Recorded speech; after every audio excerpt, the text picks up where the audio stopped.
Muito bem, estamos retomando o nosso curso Ministério do Espírito Santo. Este é um curso bíblico de teologia, um curso livre, é um curso dedicado aos membros da nossa comunidade Atos, mas não só. Todas as outras pessoas de outras comunidades podem participar e a gente tem outras pessoas participando também.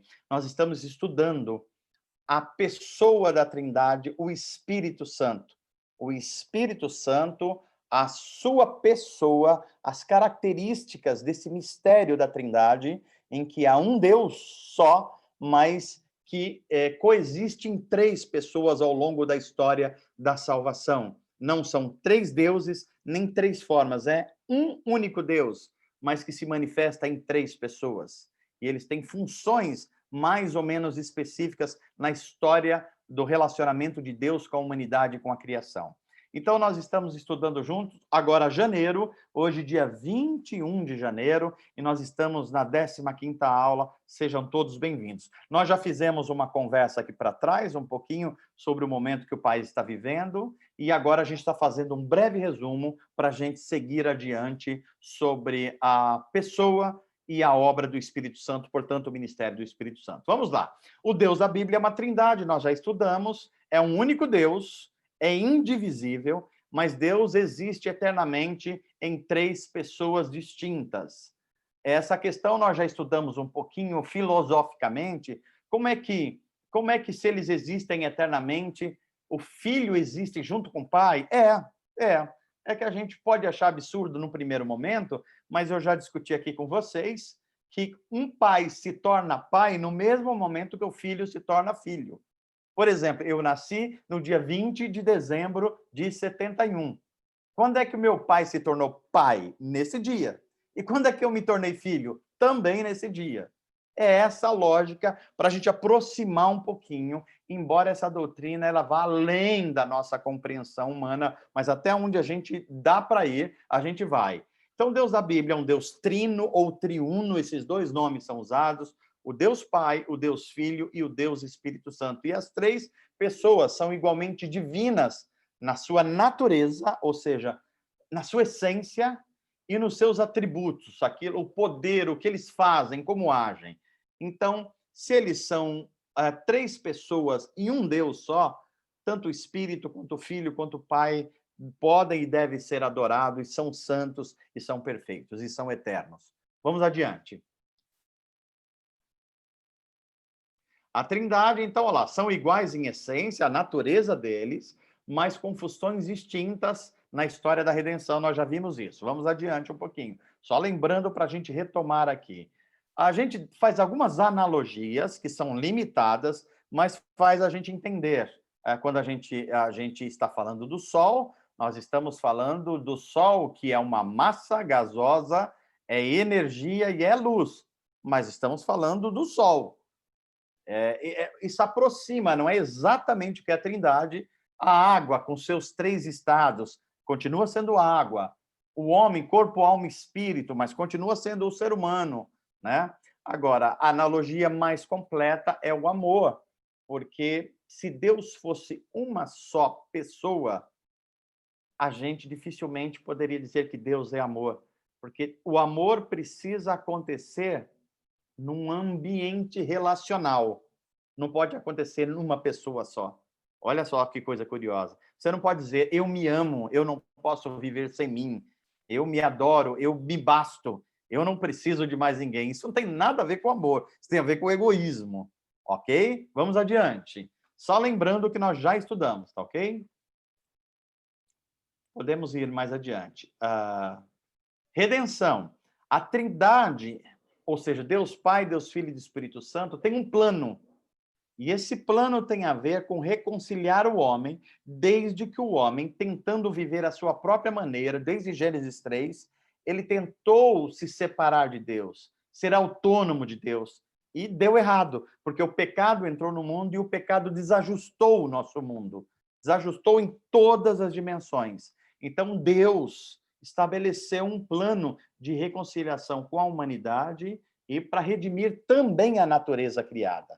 Então, todos os atos salvadores de Deus na história, da história com a finalidade de reconciliar a humanidade consigo e redimir, ou seja, restaurar, pagar a dívida com a natureza e com a humanidade, é chamado de redenção.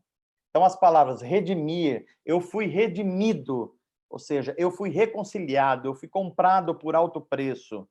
Deus pagou na cruz através de Jesus. Isso é redenção. Então, a história da redenção é a história dos atos salvadores de Deus na história. Vamos adiante? Então, olha, isso aí eu já expliquei. Então, vamos adiante um pouquinho mais, Valdir, para a gente ganhar um pouco de tempo. Olha, o Deus Pai está atuando na redenção, planejando. Deus amou o mundo. O Deus Filho é o Deus que executa. Jesus Cristo se tornou um de nós, se tornou um ser humano, se autolimitou da sua glória de Deus para se fazer semelhante a nós e nos salvar e nos reconciliar. E o Deus Espírito Santo, ele está aplicando essa transformação, essa regeneração, essa nova humanidade, esse novo ser, esse novo homem. Esse é o papel da Trindade na história da redenção. Vamos seguir. Então, olha, esses são os termos aí que cada um de nós tem que ter um domínio. Como é que Deus está redimindo a humanidade e a criação? Em 10 palavras. Primeiro, Deus é o centro e a fonte da vida. Nós tentamos nos separar de Deus e conduzir a nossa vida do nosso jeito. Desde Adão é assim e a gente vem repetindo. Com isso, o pecado entrou no mundo. E o pecado desajustou o mundo, a natureza criada e os seres humanos, os relacionamentos. E é por isso que nós precisávamos de salvação e só Deus pode prover a salvação. O que é a salvação? A salvação é a possibilidade do preço ser pago, o preço da injustiça nossa ser pago para que a gente pudesse se reconciliar com Deus, que é plenamente justo. Para isso, a gente precisava de um Salvador, alguém que fosse Deus, que pode perdoar pecado, e alguém que fosse homem, que se identificasse com a nossa natureza também. E aí nós sabemos que só Jesus pôde ocupar esse lugar na história. A obra de Jesus promoveu reconciliação entre nós e a Trindade. E essa mensagem de reconciliação, ela se chama Evangelho, uma boa notícia. Qual boa notícia? A boa notícia é que Deus veio ao nosso encontro, nos dando Jesus Cristo como mediador, como salvador, para que a gente fosse reconciliado com ele, ele pagasse o preço da injustiça e o nosso mundo tivesse de novo esperança. O evangelho é comunicado principalmente com 2 sacramentos. O que é um sacramento? São aquelas coisas que sinalizam e tornam a palavra de Deus visível. Batismo e ceia do Senhor. Batismo marca a entrada no corpo de Cristo. Ceia do Senhor marca a manutenção no corpo de Cristo. São 2 mandamentos. Não são coisas que são sugestão de Jesus. Você não pode ser cristão e não se batizar. E você não pode ser cristão e não participar da comunhão da ceia do Senhor. Você não está sendo cristão, está desobedecendo a Jesus Cristo se está fazendo isso. Em 8º lugar, nós não fomos salvos apenas para ir para o céu. Nós fomos salvos para ser cidadãos de um reino, o reino de Deus, que vai ser pleno na história, na eternidade. Mas ele já começa aqui agora. Portanto, nós já estamos sinalizando esse reino. Justiça, paz, bondade, solidariedade, generosidade, perdão. Tudo isso já são valores de um reino que vai ser pleno no futuro, mas que ele já começou. E como é que a gente vive a vida desse reino? Uma vida de adoração e serviço. Nós já estudamos aqui que a adoração não pode ser vinculada à música, à gospel, a nada disso. Adoração é fazer Deus sorrir para você pelo modo como você está vivendo. É isso que é adoração. Pode ser trabalho, pode ser música, pode ser a sua ação de adorar a Deus com a oração, pode ser com um trabalho bem feito. Se Deus está sorrindo para nós, nós estamos adorando. E serviço? Serviço é aquilo que a gente faz ao próximo. Porque a gente fala, eu estou servindo a Deus, mas Deus não precisa de serviço. Quem precisa de serviço é o próximo. Deus, ele merece ser adorado pelo que ele já fez por nós e pelo que ele continua fazendo. E nós estamos esperando novos céus e nova terra, que é o novo mundo de Deus, onde habita plenamente a justiça. E todas as nossas ansiedades e demandas vão ser cumpridas nesse novo mundo de Deus, ok? História da redenção é isso. Vamos adiante. Então, características de Deus. Deus é eterno, Deus é uma pessoa e Deus vive em nós. Então, Deus é tanto transcendente, algo que a gente não consegue assimilar completamente, como ele é imanente, ele está em nós, ele vive em nós. Nós devemos nos relacionar com ele porque ele é uma pessoa. E uma pessoa tem vontade, sentimento, se relaciona, fica triste, fica alegre. Deus se revela como pessoa, ok? E o Espírito Santo, inclusive. Vamos adiante. Então, o Espírito Santo, que é a terceira pessoa da Trindade, gente, por que o Espírito Santo é chamado na teologia cristã de terceira pessoa da Trindade? A razão é simples. É porque na ordem da salvação, o ministério do Espírito Santo vem numa terceira fase. É por isso. Primeira pessoa da Trindade, o Deus Pai, porque Deus planeja a salvação. Segunda pessoa da Trindade, o Deus Filho, por quê? Porque o Deus Filho, ele vem e executa essa salvação. Terceira pessoa da Trindade, o Espírito Santo, porque o Espírito Santo, depois de Pentecostes, está aplicando essa salvação, nos tornando semelhantes a Jesus, ok? Então, no Antigo Testamento, o Espírito Santo, embora a ação primeira era de Deus Pai, mas ele já estava atuando. Façamos o homem a nossa imagem e semelhança. Façamos a Trindade. Na criação do ser humano, na criação do cosmos, Deus fazendo a natureza, a ordem criada, na expulsão do Éden, a Trindade estava, na época de Moisés, a Trindade estava. Deus sempre foi uma Trindade em perfeita comunhão na história da redenção. Vamos adiante. O Espírito Santo, olha, esses são os versos que eu já citei aqui. Pode ir adiante, Valdir. Ok, pode ir um pouco mais adiante. Tudo isso nós já falamos aqui, eu já antecipei um pouquinho, pode ir. Pode ir adiante. Todas essas coisas nós já vimos. Olha só, ele glorifica a pessoa do Pai, do Filho e do Espírito Santo, ele ilumina a revelação da Bíblia. A Bíblia, embora seja um livro como os outros, no sentido de literatura, mas os seus mistérios e segredos, a sua profundidade, só pode ser compreendida a partir da iluminação do Espírito Santo. É o Espírito Santo que age no nosso crescimento no relacionamento com Deus, na nossa maturidade espiritual. Vamos adiante. O Espírito Santo dá poder. Vamos entender poder aqui. Poder é poder para fazer o que precisa ser feito e poder para dizer não ao que precisa ser negado. Ok? Cuidado, assim, nós que temos origem pentecostal, a gente ouviu muito essa palavra, eu vou buscar poder. Os irmãos do Nordeste falam, eu quero poder de Deus. Então, a gente precisa entender melhor isso aí. A gente achava que poder era poder para fazer milagres apenas. Não. O poder do Espírito Santo, primeiro, é o poder para viver uma nova vida. Qual nova vida? A nova vida que vem do novo nascimento. Novo nascimento, nova vida, uma nova sociedade que é a comunidade de fé, até que venha o novo mundo de Deus. É a novidade de vida, é poder para viver essa vida no Espírito e poder para dizer não ao pecado. O Espírito Santo purifica, ou seja, tira aquilo de nós, tudo que tem o potencial de nos separar de Deus. O Espírito Santo revela, ou seja, afina, dá intimidade da gente com a Trindade. E o Espírito Santo dá unidade para pessoas diferentes como eu e você. Nós somos diferentes, temos personalidades diferentes, temos formação cultural diferentes, mas o Espírito Santo une na sua igreja como povo de Deus, esse povo que é diferente, mas se torna unificados, porque todos são filhos amados de Deus. Vamos adiante. Pode ir um pouquinho mais adiante, isso nós já tratamos. Quando nós estamos falando na relação do Espírito Santo e a palavra de Deus, nós estamos falando que a palavra de Deus, a teologia cristã lida de duas formas.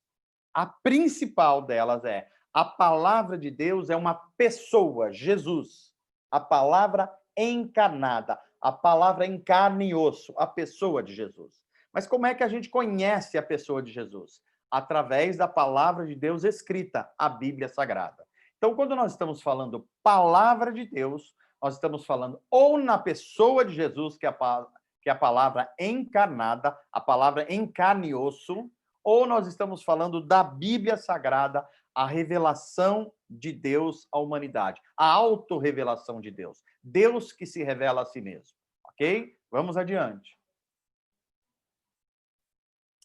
Então, o Espírito Santo é o autor da Bíblia, porque a Bíblia só tem um autor, embora ela tenha 40 escritores que foram inspirados pelo Espírito Santo para ter unidade e comunicar a revelação de Deus. Foi Deus que resolveu se revelar, e ele fez isso através de um livro. Se a gente dependesse de nós para descobrirmos Deus, estávamos perdidos. O ser humano jamais alcançaria esse relacionamento com Deus. E Jesus Cristo e a obra que ele fez na sua vida, na sua morte e na ressurreição é o centro de toda a Bíblia. É o centro unificador, é o assunto central de toda a Bíblia. Não é Davi, não é Abraão, não é Moisés, não é Gideão, não é Paulo, é Jesus Cristo. Tudo deve apontar para ele, ok? Vamos adiante. E o Espírito Santo aí, nós temos que o autor da Bíblia, a palavra é a palavra do Espírito, o Espírito é o Espírito da palavra. Por que é importante afirmar isso aqui? Que Espírito de Deus e palavra de Deus são coisas harmoniosas. Porque nós estamos vivendo num tempo que isso aumentou ainda. Pessoas falando assim, olha, eu tenho uma palavra de Deus para vocês. Essa palavra de Deus não pode negar os atributos do Espírito Santo, senão não é palavra de Deus. Não, mas a minha palavra é do Espírito que foi revelado. Ok, nós queremos receber se é a palavra de Deus, mas nós precisamos conferir com a Bíblia Sagrada, porque se não tiver em harmonia com a Bíblia Sagrada, não é palavra de Deus. Então, o Espírito nada faz contra as Escrituras. E as Escrituras precisam ser inspiradas pelo Espírito, senão elas se tornam um livro comum. Então, é fundamental a gente afirmar essa perfeita comunhão entre o Espírito Santo e a Bíblia Sagrada. Vamos adiante.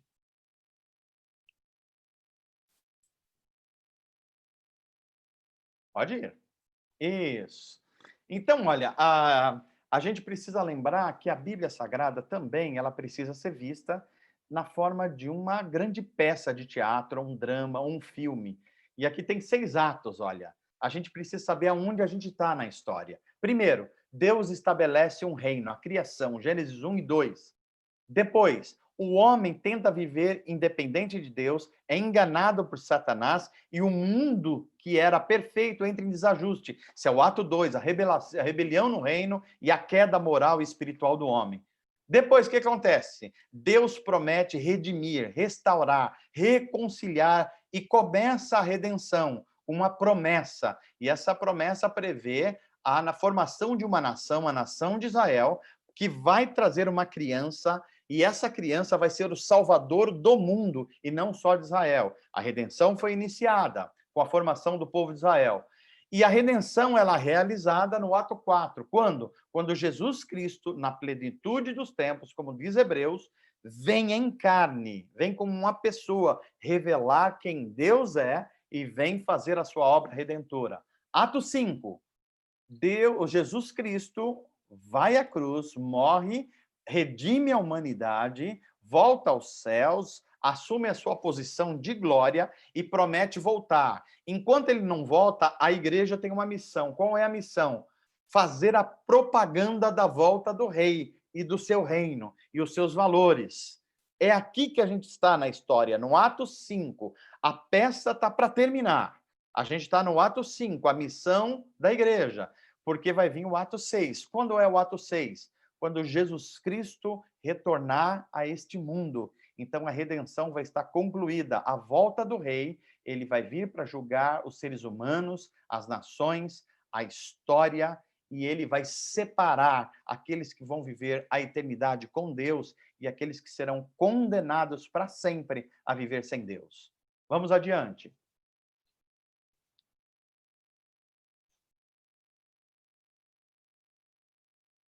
A relação entre Espírito e Jesus, eu já fui falando, pode ir adiante. Pode ir adiante um pouquinho.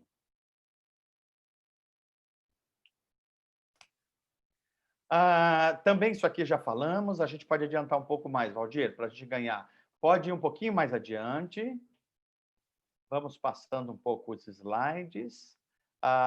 Ok, o Espírito Santo após a ascensão de Jesus. Vou repetir aqui, por que é importante a gente entender que Jesus precisava retornar aos céus? Por que Jesus não pôde ficar?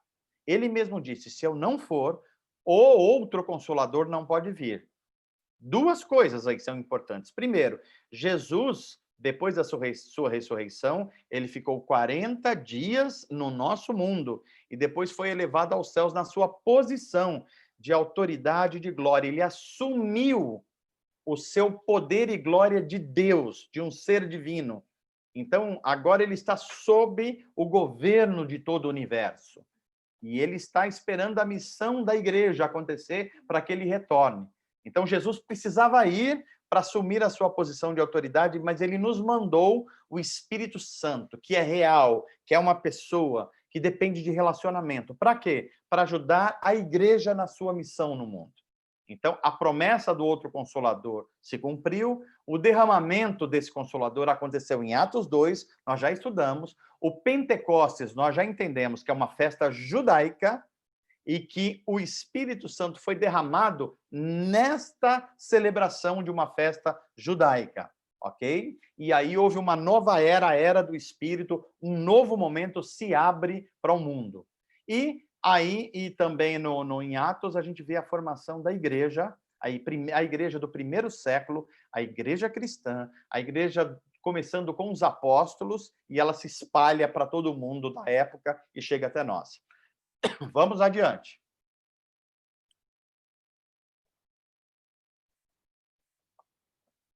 Bem, se Deus Pai é aquele que planeja a salvação e o Deus Filho é aquele que executa essa salvação, qual é a obra do Espírito Santo?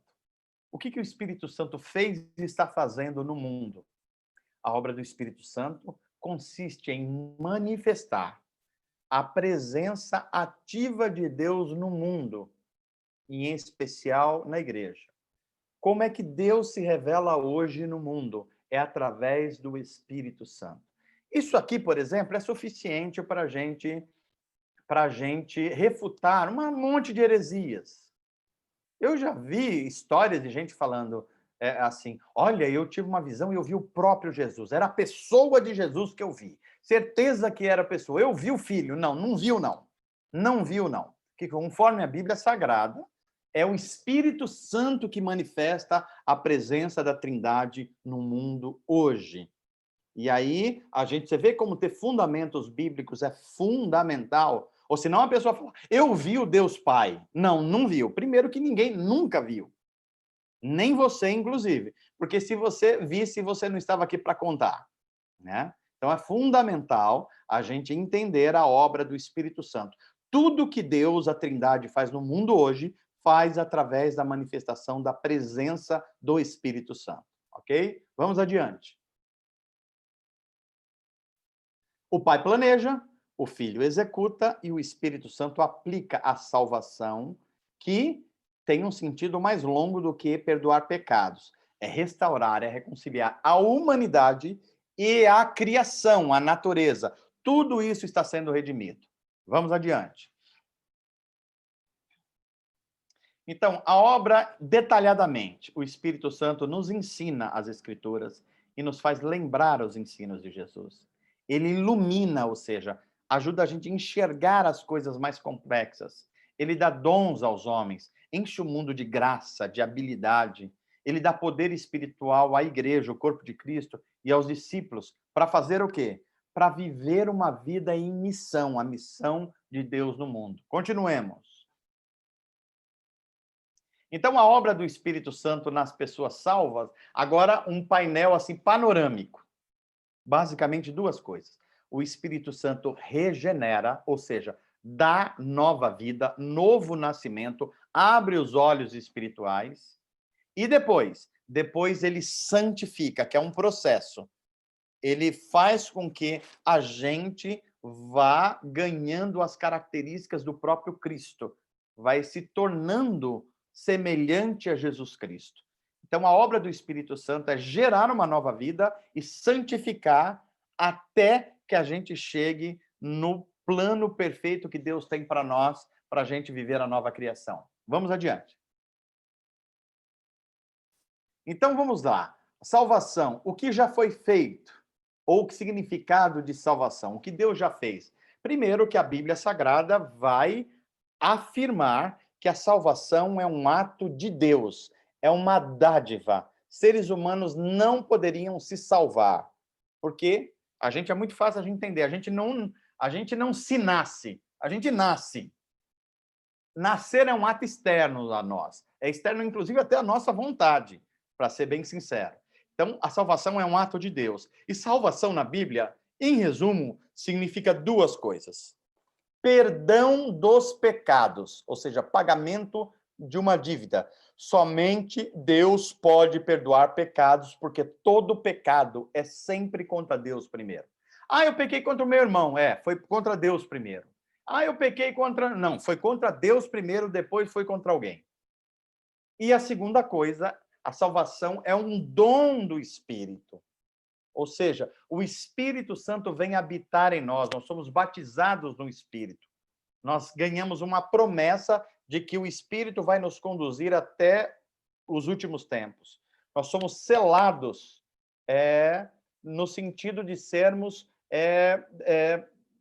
propriedades de Deus. E o Espírito Santo também, através desse dom do Espírito, nos capacita a viver uma nova vida, a vida do Espírito. Vamos adiante. Então, e a salvação, já que é um ato de Deus em que a gente recebe perdão dos pecados e o dom do Espírito, e qual é a nossa resposta a Deus? Arrependimento e fé. Arrependimento é abrir mão de tentar controlar a própria vida. Isso é arrependimento. E fé, o que é? Confiar que o que Cristo fez, está fazendo, nos uniu de novo à fonte da vida, que é a Trindade. E é por isso que a gente já entrou na eternidade. Vamos adiante. A obra do Espírito Santo, olha, é tudo que a gente está estudando aí, olha, tanta coisa. O derramamento do Espírito, o selo do Espírito, o penhor do Espírito, o batismo no Espírito, o enchimento ou a plenitude do Espírito, os símbolos do Espírito, o fruto do Espírito, os dons do Espírito, as visitações do Espírito e a santificação do Espírito. Tem o item 11, que eu acho que não está aí, que é a graça comum do Espírito também. Tudo isso é doutrina do Espírito Santo. Tudo isso todo cristão deveria saber com certa profundidade. Eu espero que depois de 35 dias sem aula, você olhe para esses itens aqui e fala, será que eu sei mesmo o significado de cada um desses itens? Pelo menos um pouquinho você deve se lembrar, porque a gente vai lembrando aqui um pouco mais ao longo das próximas aulas, tá bom? Vamos adiante.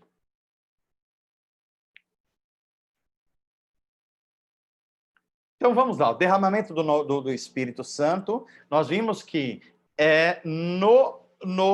em Atos 2, no Pentecostes, começou uma nova era, a era do Espírito, onde o ministério do Espírito Santo é muito mais proeminente.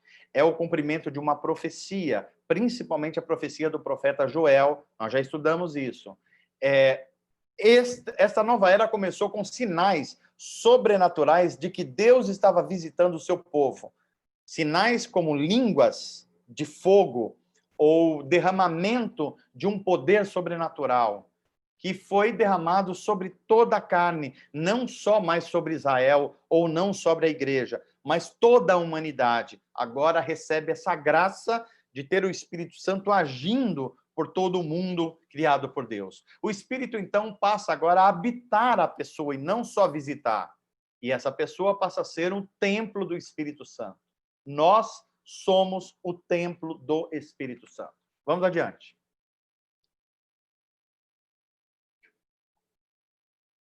E o selo do Espírito? O que significa ser selado no Espírito ou pelo Espírito? Significa que você agora tem posse de uma promessa. Você, inclusive, recebeu uma nova qualidade de vida, a nova vida que o Espírito Santo está gerando em você. Também significa que, assim como um selo mostra que alguma mercadoria é propriedade de alguém, tem uma qualidade, assim também nós somos selados com o Espírito Santo de Deus. E esse dom do Espírito comunica que nós somos de Cristo, pertencemos a Ele, e, portanto, todos os poderes ante Deus não têm mais poder de nos resgatar de Deus. Inclusive, o maligno não tem mais poder sobre os selados pelo Espírito Santo. Cristo, através da ação do Espírito Santo, vai conduzi-los até o último dia, até o encontro com a Trindade no novo mundo de Deus. Vamos adiante. Olha aí, estamos lembrando já. O penhor significa que nós temos uma garantia de que a nossa morte não termina com a nossa vida. Qual é a garantia? Jesus Cristo ressuscitou e nós vamos ressuscitar também. Nós estaremos na nova criação e que nós não vamos ser mais julgados no juízo final, porque a morte de Jesus e o seu perdão para aqueles que se arrependeram e creram em fé já foi antecipado. Nós já somos de Deus, ok? O julgamento final vai ser para os ímpios, aqueles que não foram reconciliados com Deus. Vamos adiante. O batismo no Espírito, esse foi um dos temas, e é ainda um dos temas mais complexos, porque tem visões diferentes da igreja, mas nós explicamos aqui a posição histórica da igreja cristã e a posição pentecostal. Nós estamos aqui lidando principalmente com a posição histórica. O batismo do Espírito Santo é a marca da iniciação da nova vida. Por quê? Porque olha o texto aqui em cima de 1 Coríntios 12. Todos nós fomos batizados em um só corpo, pelo único Espírito. Todos. E todos recebemos o privilégio de beber do mesmo Espírito. Então, ser batizado no Espírito é o primeiro ato da nova vida, a vida cristã. É o primeiro ato. Ninguém pode confessar Jesus se não for pelo poder do Espírito Santo. E esse poder do Espírito Santo vem como um batismo. Nós somos incluídos no corpo de Cristo e o Espírito Santo passa a nos habitar. Isso é o batismo no Espírito Santo. Somos tanto batizados no Espírito, ou seja, no corpo de Cristo, e somos batizados com o Espírito. O Espírito vem morar dentro de nós. Então, nós nos tornamos templo e morada do Espírito Santo. Vamos adiante, 5.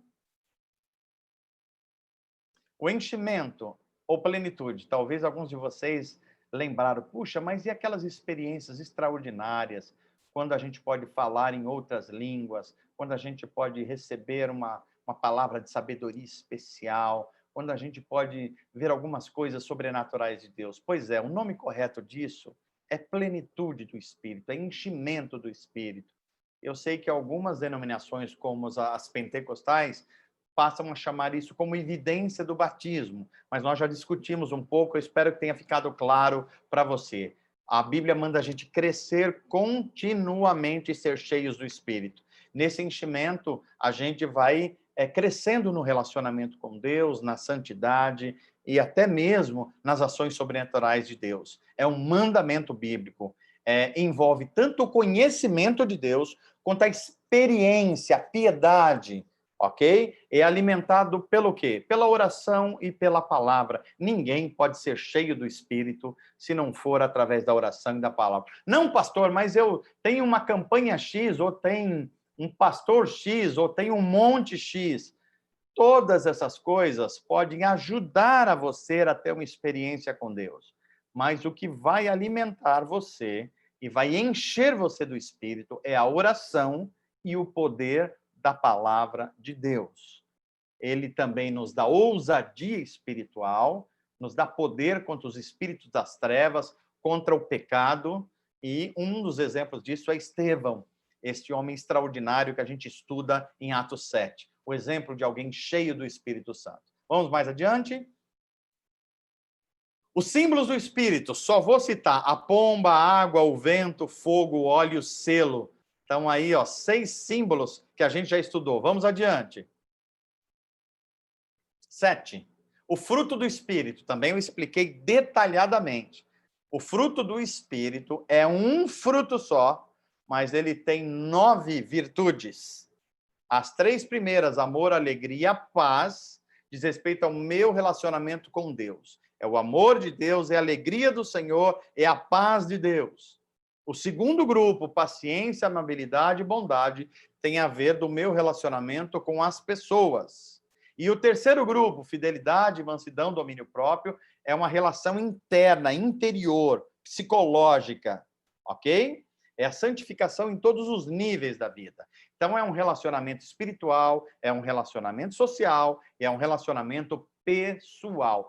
É o fruto do Espírito, é crescer no fruto do Espírito que dá evidência de maturidade espiritual. Não são os dons espirituais. Você vai ver que tem gente com dons espirituais e continua sendo um tranqueira.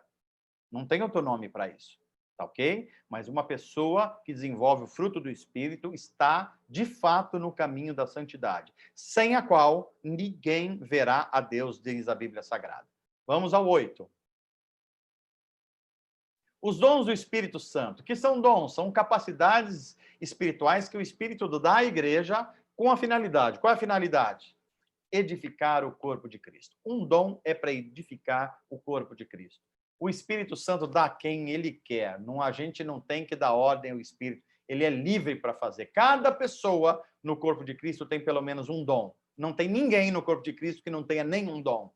E também nenhuma pessoa possui todos os dons. E a gente vê o porquê que isso acontece. Para a gente não se tornar orgulhoso, para a gente servir uns aos outros. E existem dons espirituais e dons naturais. Nós já estudamos isso também. Devem ser exercidos os dons com decência e ordem. Não é do jeito que eu quero, do jeito que eu acho. E sempre, sempre em amor. Sempre.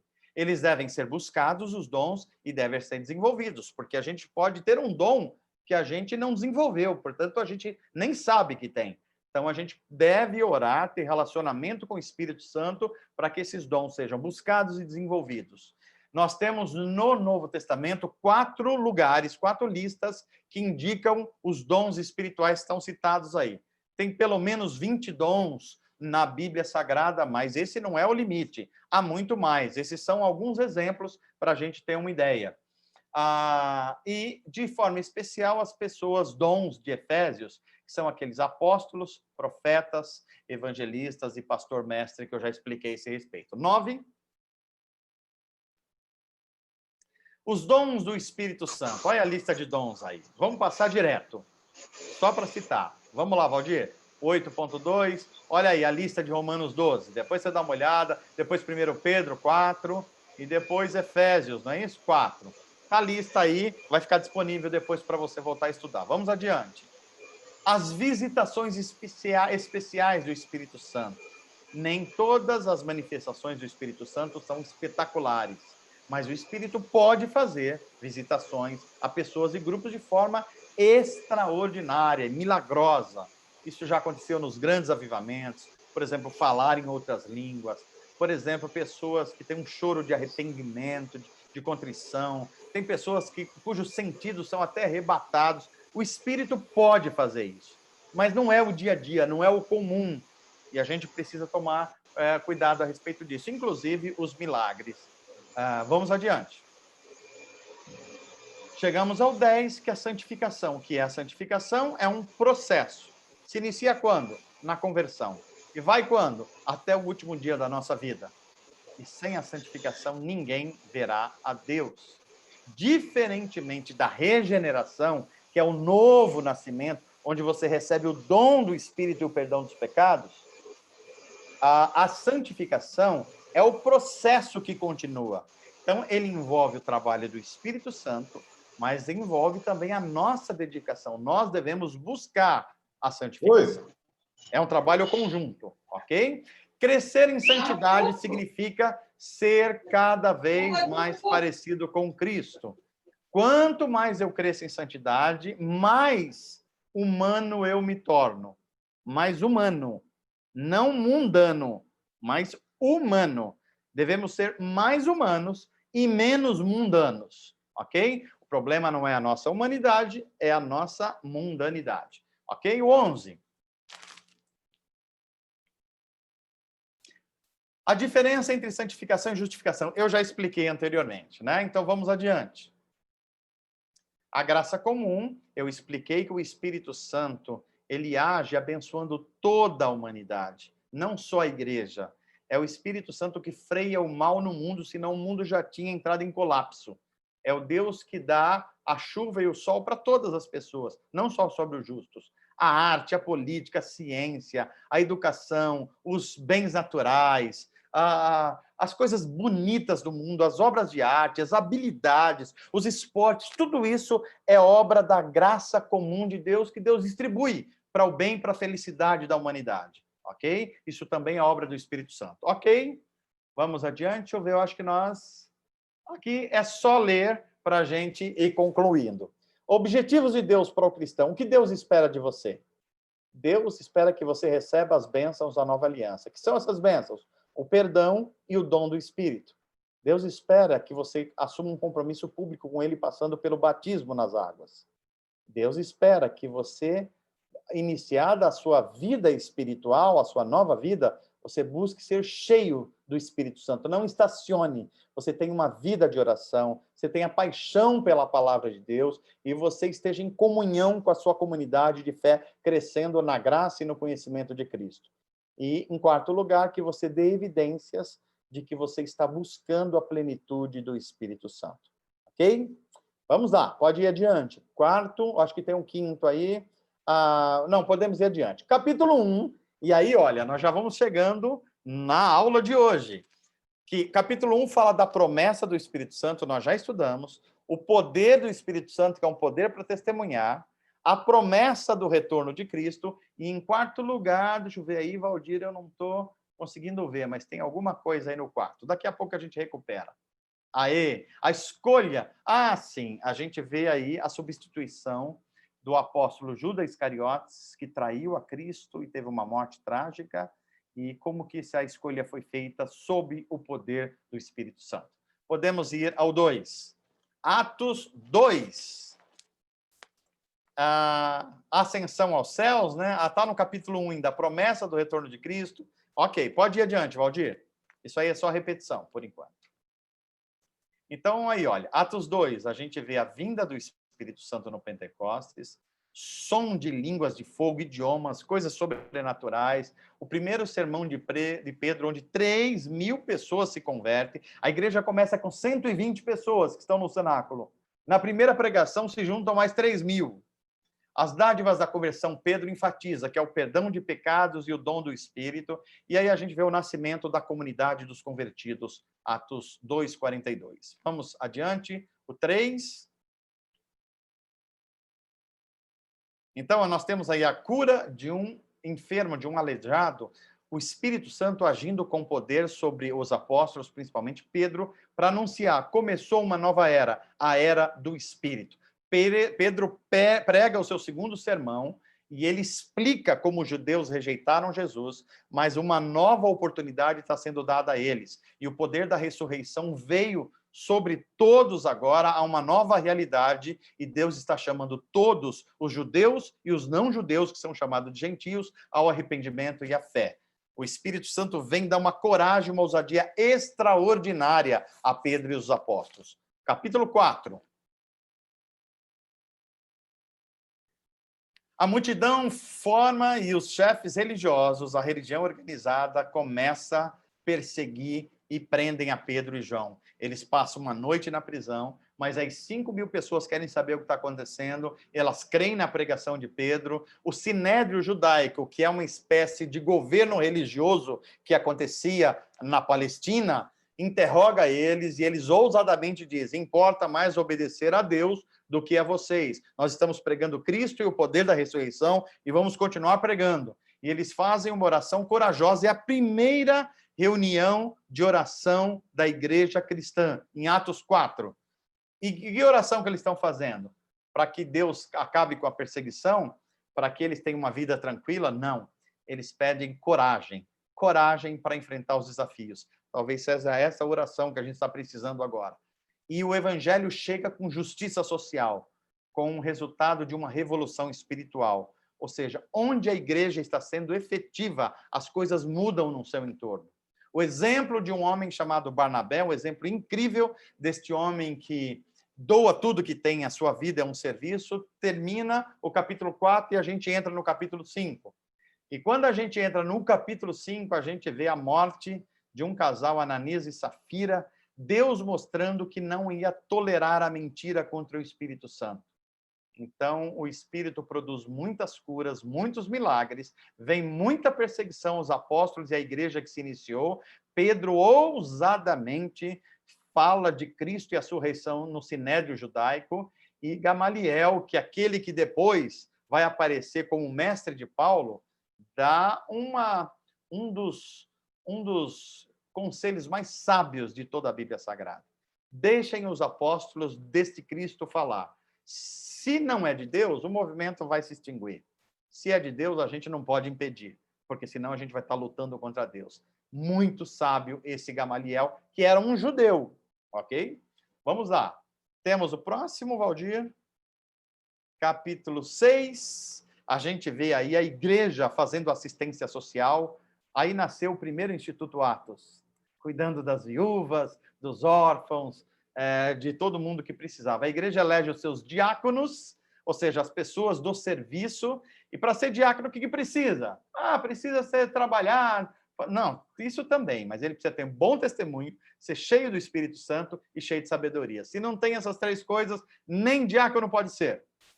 A gente vê Estevão e Filipe, dois diáconos, agitando o mundo da Palestina, cheios do Espírito Santo. A gente vê a prisão de Estevão e depois o primeiro mártir cristão, que é Estevão, sendo morto apedrejado por amar a Jesus Cristo e pregar o Evangelho. Ok? 7, não sei se está aí. Estamos no finalzinho. Está aí 7, Valdir, ou não?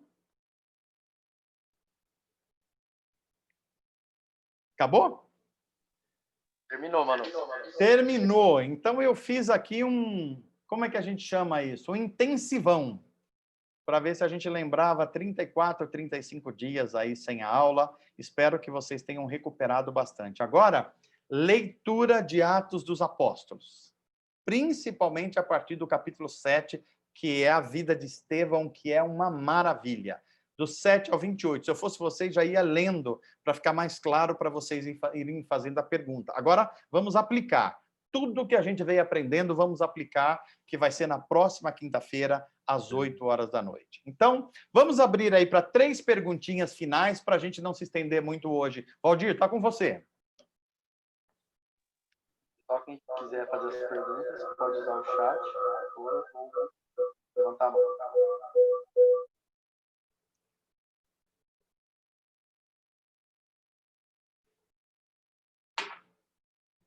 Pode tirar a tela aqui, Valdir, para a gente conseguir aí ver os irmãos.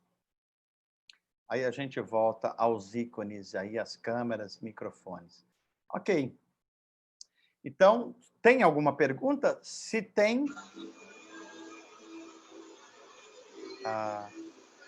Conseguiu identificar, Valdir? Eu não estou vendo aqui o Zap por enquanto e nem um chat, então não sei se alguém colocou por lá.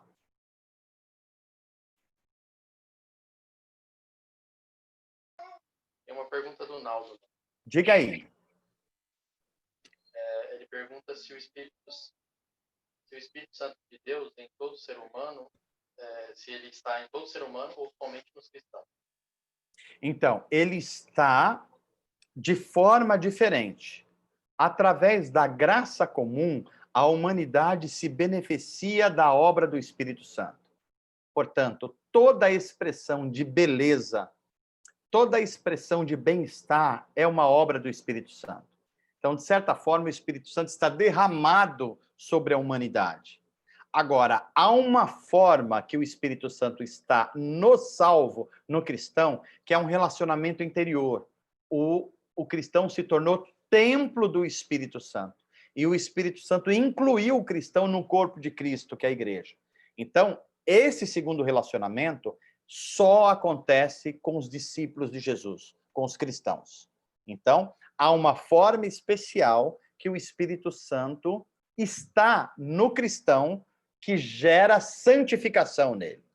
Mas o Espírito Santo também, ele faz uma obra que a gente chama de graça comum, trazendo bem-estar, beleza e controlando o mal no mundo e que atinge toda a humanidade criada por Deus, ok?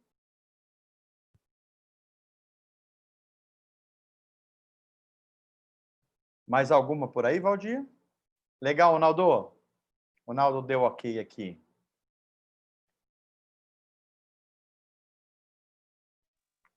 Alô, a Josiane está falando. A Josiane, vamos lá, Josi.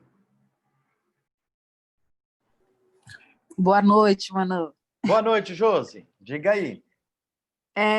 Quando você fala que Jesus subiu, não podia ficar na terra, assumiu o posto dele à direita de Deus e que ele tinha, acho que ele tinha uma missão acho que administrar a igreja, alguma coisa do tipo. A posição de governo. Lembra que ele, Isso. quando ele veio viver entre os homens como ser humano, ele esvaziou-se da sua glória, ele se autolimitou. Quando ele retorna ao céu, ele reassume esse poder e essa glória, ok? Ah, tá. Então, essa era a minha dúvida. Se ele já tinha esse posto antes de se fazer homem ou se ele assumiu o posto depois? Ele já tinha, porque Jesus Cristo é eterno. Ele sempre existiu. E essa é a bênção da salvação, Josi. Porque Cristo se esvaziou. Tenta imaginar alguém que não tem limite nenhum, que é perfeito, ele de uma hora para outra se autolimitar. Vou dar um exemplo aqui que ainda fica muito longe. Tenta imaginar, sei lá, alguém que more...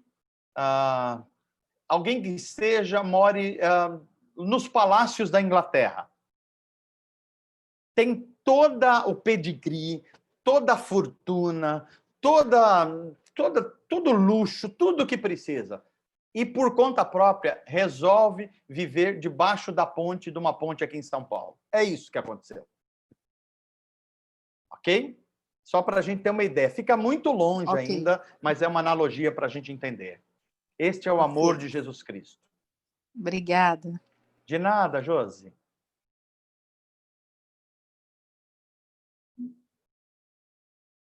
Mais alguma por aí, Valdir? Por aqui não, mano.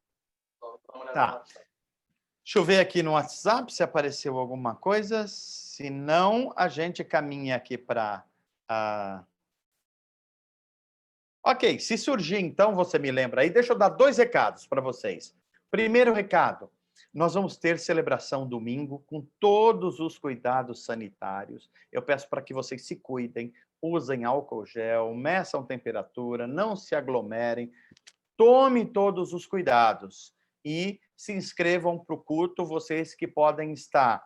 É muito importante que vocês se inscrevam para a gente planejar o culto, para saber quantas pessoas terão. Se você der o nome, não falte, porque a gente chega uma hora que a gente breca as inscrições. E se você dá o nome e não vai, você tira a possibilidade de outra pessoa ir ao culto, ok? Então, não deixe de se inscrever. O ideal é que até amanhã, no máximo, você faça isso, para a gente estar cultuando ao Senhor domingo às 10 horas. Segunda coisa, vai começar sábado às 7 horas da noite o Atos Jovem.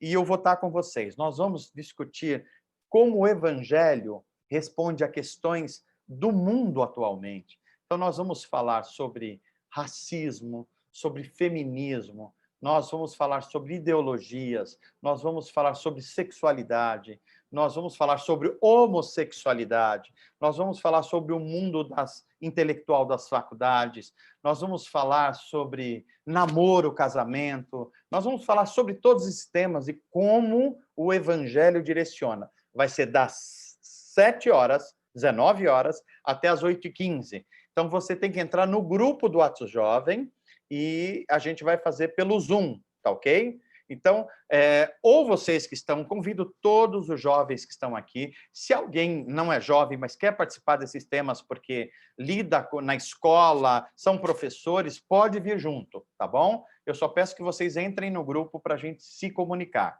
Isso no sábado, tá ok? Então, por enquanto, é isso, gente. Valdir, zeramos aí, né? Sim, mano, nenhuma pergunta. Tem uma pergunta ou não tem?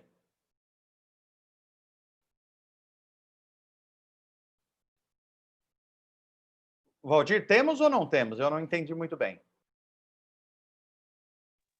Não temos. Ah, ok. Então vamos lá. Deus abençoe vocês. Estamos concluindo a 15ª aula. Sempre uma alegria a gente estar juntos. Se puderem, revejam aulas, leiam o livro de Atos dos Apóstolos, leiam um evangelho. Eu vou atiçar vocês aqui também. O pessoal de batismo vai ter uma continuidade. O pessoal que estava fazendo o curso no domingo. Nós vamos estudar o evangelho de Marcos.